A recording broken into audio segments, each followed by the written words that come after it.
Bloomberg Audio Studios. Podcasts, radio, news.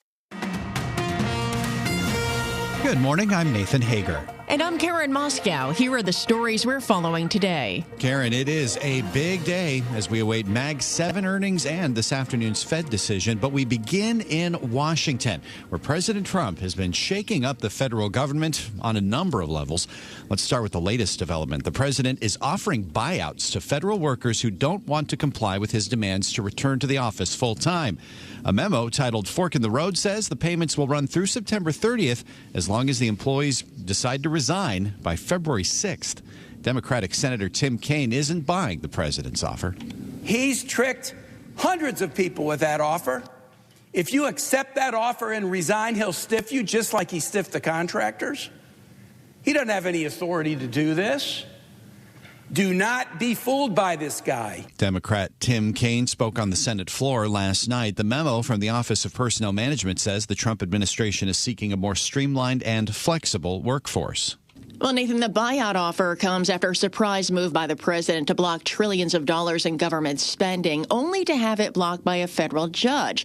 On Monday night, the White House ordered agencies to pause all federal assistance to make sure it aligns with President Trump's agenda. The move led many offices across the country to question whether it would affect medical research, anti-poverty programs, state and local aid. White House Deputy Chief of Staff Stephen Miller says the review process would only last 90 days. It's a review process to say that there's for discretionary spending that's not directed by Congress or required by law. So this would be, for example, something like a contract to a non-governmental organization to teach, say, critical race theory. But the confusion led the White House to issue a second memo saying things like Medicaid, Social Security, and rental assistance would be left intact. But the order is on hold for now, as we hear from Bloomberg's Derek Wallbank. A federal judge did come in and stay a lot of this order, basically said, no, we're going to keep this going now, but I want to have some arguments come in later. So that'll be something that we'll have to watch coming up next week and beyond. There will be a lot of court action here. Bloomberg's Derek Wallbank reports the memo gets into a thorny constitutional issue, whether the president has authority to halt spending that Congress has already approved. And staying in Washington, Karen, Robert F. Kennedy Jr. is facing confirmation hearings today as he aims to become the next Health and Human Services Secretary. Bloomberg's Amy Morris has a preview from Washington. In prepared testimony for the Senate committee seen by Bloomberg News, Kennedy says he's neither anti-vaccine nor anti-industry, and he says all of his children are vaccinated. Back in 2023, though, he linked vaccines to autism, something scientists dispute. I do believe that autism does come from vaccines. But today he says he believes vaccines should be left up to the parent, not mandated. His cousin, Caroline Kennedy, has a plea for senators, something her son posted on X. I urge the Senate to reject his nomination. RFK Jr. also changed his stance on abortion after former Vice President Mike Pence opposed his nomination. In Washington, Amy Morris, Bloomberg Radio. All right, Amy, thank you. And to hear RFK Jr.'s confirmation hearing, stay with Bloomberg. We will have full coverage starting at 10 a.m. Wall Street time right here on Bloomberg Radio and on the Bloomberg Podcast page on YouTube.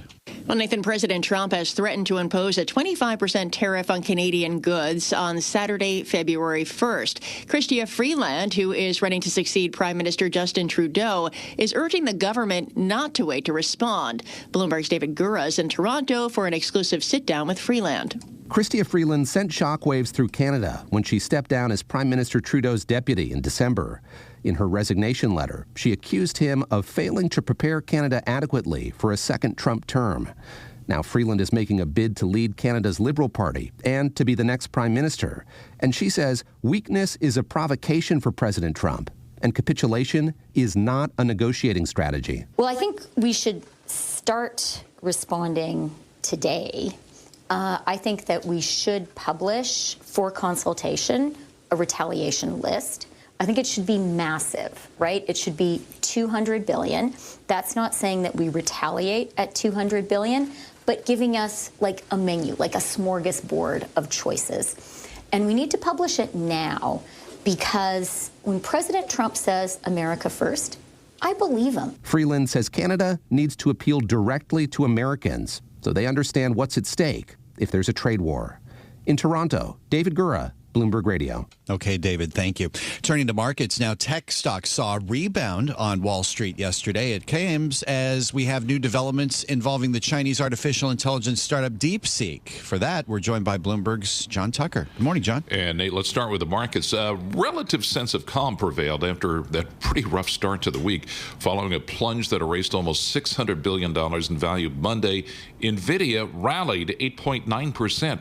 Well, that punishing sell-off in tech stocks spelled opportunity for dip buyers. Following the round, investors poured $4.3 billion into the tech-heavy Invesco QQQ ETF, its biggest one-day haul in 3 years. Now, meantime, some of the shine may have come off the Chinese AI startup DeepSeek. Sources say Microsoft and OpenAI are investigating whether the data output from OpenAI's technology was obtained in an unauthorized manner by a group linked to DeepSeek. In New York, I'm John Tucker, Bloomberg Radio. All right, John, thank you. Well, shares of ASML are soaring. They're up almost 9% overseas. The Dutch company's booking orders were worth twice as much as analysts expected as the artificial intelligence boom fuels demand for its chip-making machines. And the tech earnings story is going to continue here in the U.S., Karen. We're going to start to get results of the Magnificent Seven today. Let's get a preview now from Bloomberg's Tom Busby. Microsoft, Meta, and Tesla all reporting their latest quarterly results today. Revenue at Microsoft is expected to grow 11%, its slowest increase in a year and a half. Meta expected to post a 17% spike in revenue on a boost in advertising. Investors will want to know more about its plans to spend $65 billion to grow out its AI strategy. And Tesla expected to report weaker gross margins after slashing prices on vehicles and because of unfavorable exchange rates. But investors eager to hear a timeline for its long-awaited, lower-priced vehicle. Tom Busby, Bloomberg Radio. All right, Tom, thank you. Well, turning to the economy, we get the Fed's first policy decision of the year, and the first with Donald Trump back in office. Bloomberg's Michael McKee has a preview. Discretion is likely the better part of valor for the Fed today, with inflation sticky and Donald Trump's fiscal policies incomplete and unclear. There's little reason for the central bankers to make a move on interest rates now. The same logic applies to Chair Jay Powell in his post-meeting news conference. Expect him to try to make as little news as possible, avoiding forecasts and dodging any "what would you do if" questions. After cutting rates 100 basis points over the past 3 meetings, this one may be the quietest in some time. Michael McKee, Bloomberg Radio. All right, Mike, thank you. Well, stay tuned for Bloomberg's live coverage of the Fed decision. It begins at 1:30 p.m. Wall Street time on Bloomberg Radio and the Bloomberg podcast page on YouTube.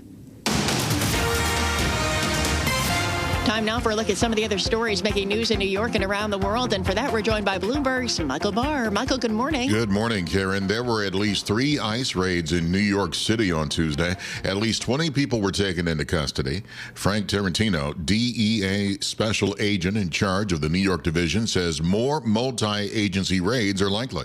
This is part of the drug trafficking community. This is exactly what we are designed to do, and that is to target the most significant drug traffickers and drug trafficking organizations who are causing the most harm, and some of those happen to be criminal illegal aliens. Newly sworn-in DHS Secretary Kristi Noem showed up for a major arrest in the Bronx. President Trump will sign the Laken Riley Act into law today. The House passed the legislation a week ago, named for a 22-year-old nursing student in Georgia who was murdered by an undocumented immigrant. The bill expands the federal government's mandate to detain undocumented immigrants.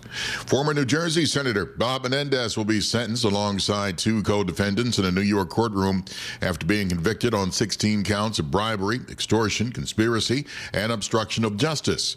The trial for his wife Nadine on similar bribery and corruption charges has been postponed until March as she continues treatment for breast cancer. Menendez's lawyers filed a motion for a new trial, which the trial judge denied. The White House confirmed what the Biden administration had said in December. Those drones flying over New Jersey near President Trump's Bedminster Golf Resort were not a threat. New White House Press Secretary Caroline Leavitt. The drones that were flying over New Jersey in large numbers were authorized to be flown by the FAA for research and various other reasons. Spokesperson Leavitt adds some of the drones also belong to hobbyists. Global news 24 hours a day and whenever you want it with Bloomberg News Now. I'm Michael Barr, and this is Bloomberg. Karen. All right, Michael Barr, thank you. Time now for the Bloomberg Sports Update, brought to you by Tri-State Audi. Here's John Stashower. John, good morning. Good morning, Karen. The St. John's Red Storm enjoying their best season in 40 years. Completed a 7-0 month of January with a second win over Georgetown. It was easy in D.C., 66-41. They held the Hoyas to 25% shooting. St. John's now 18-3, tied for first in the Big East under the direction of their Hall of Fame coach, Rick Pitino. At 50 years of coaching, the one thing I've learned, the most important word, is humility, being humble. That allows you to keep getting better. That allows you not to embrace success. That allows you to stay grounded and know who you are. We know Georgetown can beat us. We know Providence can beat us. We know everybody can beat us. But we're getting better and better and better. As well as things have gone this season for St. John's, that's how poorly it's gone for Seton Hall. Pirates lost by 2 to Providence, now 1-9 in the Big East. Michigan State now 9-0 in the Big Ten. Spartans are out of Minnesota. Showdown in the SEC. Kentucky won at Tennessee.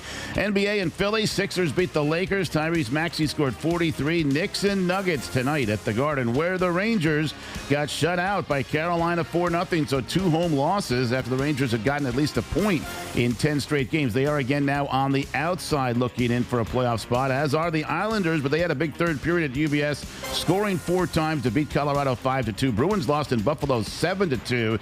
Capitals won in Calgary 3-1. Spring training begins in a couple of weeks, and Pete Alonso still without a team. A report from the Mets network, SNY, that he and his agent Scott Boras are willing to go perhaps well into spring training before signing. John Stashower, Bloomberg Sports. Coast to coast on Bloomberg Radio, nationwide on Sirius XM, and around the world on Bloomberg.com and the Bloomberg Business app. This is Bloomberg Daybreak. Good morning. I'm Nathan Hager. President Trump's bid to shake up Washington is sending shockwaves across the country, and the latest move is a buyout offer to federal workers who don't want to return to the office full time. Democratic Senator Tim Kaine is sounding a warning. You will regret it, just like these contractors regretted it who did work for this guy when he was a businessman. And the buyout offer comes after the White House moved to block trillions of dollars in government spending, only to have a judge put that order on hold less than 24 hours later. Joining us now, Bloomberg's Kevin Whitelaw. It has been a pretty head-spinning couple of hours in the nation's capital and beyond, Kevin. Good morning. Let's start with this new buyout offer, just because it is the newest thing, something we've seen in the private sector. But is it going to fly in the federal government? Well, obviously, Donald Trump is in the business, he thinks, of trying to shrink the government. Some would say break the government. Some would say fix the government. But one way or the other, he is looking to essentially get rid of a number of federal employees that he sees are an obstacle to enacting his agenda. A lot of federal government workers obviously say that they're applying the law. They're nonpartisan. They work for whichever party. That's the entire ethos of the federal bureaucracy. But that's definitely not the way Donald Trump sees it. So the buyout offer is very much an effort to just say, well, here's one way out. And obviously, I think Donald Trump knows that some of the broader efforts, which we expect to include reclassifying a bunch of federal employees, longtime civil service employees as into political roles so that they can be fired, that's going to get challenged in court. So I do think this is sort of an effort to say, well, if people want an easy way out, here it is. And I think it's not coincidental that this sort of comes amid all of these orders to freeze spending and the broader tumult over what the role of the federal government is going to be in the coming years. Well, let's talk about this order that's now been put on hold, at least temporarily, by a federal judge. It was really interesting to see that this was seen as a review to ensure that spending that's been authorized by Congress aligns with President Trump's agenda. I mean, where could this go from here? Well, obviously, it was stopped almost immediately, but it has still, at least temporarily by a judge, but it will still cause all kinds of confusion over what the role is of the federal government when it comes to this, because obviously, normally, ultimately, spending is Congress's purview. And so I do think it does raise some very fundamental questions over exactly how and where and when the money is authorized and spent. So it's not clear that this Republican Congress is going to want to take on the president over this issue. But normally, it is something that prerogative that Congress has that lawmakers have defended very, very seriously. In the meantime, it's caused all kinds of confusion and disrupted payments to vendors and to nonprofits and to everything from school lunches to other aid programs. So I do think it is going to raise some fundamental questions down the line over how reliable any of these federal programs are for the people and the companies, the contractors and the workers that have all come to depend on them. Just 30 seconds left, Kevin. But did we get any clarity on what programs were covered under this order before it was temporarily halted? I mean, they had to put out 2 memos to try to provide some guidance. Right. It does seem that the first one was written so broadly that it stopped all kinds of things they probably didn't intend to, that got noticed more widely than they intended. I think the problem here is the Trump administration simply underestimates just how important so many of these programs are to so many people, including their own voters and their own constituents and their own party, lawmakers in their own party. This is Bloomberg Daybreak, your morning podcast on the stories making news from Wall Street to Washington and beyond. Look for us on your podcast feed by 6 a.m. Eastern each morning on Apple, Spotify, or anywhere else you listen. You can also listen live each morning starting at 5 a.m. Wall Street time on Bloomberg 1130 in New York, Bloomberg 99.1 in Washington, Bloomberg 92.9 in Boston, and nationwide on Sirius XM Channel 121. Plus, listen coast to coast on the Bloomberg Business app, now with Apple CarPlay and Android Auto interfaces. And don't forget to subscribe to Bloomberg News Now. It's the latest news whenever you want it, in 5 minutes or less. Search Bloomberg News Now on your favorite podcast platform to stay informed all day long. I'm Karen Moscow. And I'm Nathan Hager. Join us again tomorrow morning for all the news you need to start your day right here on Bloomberg Daybreak.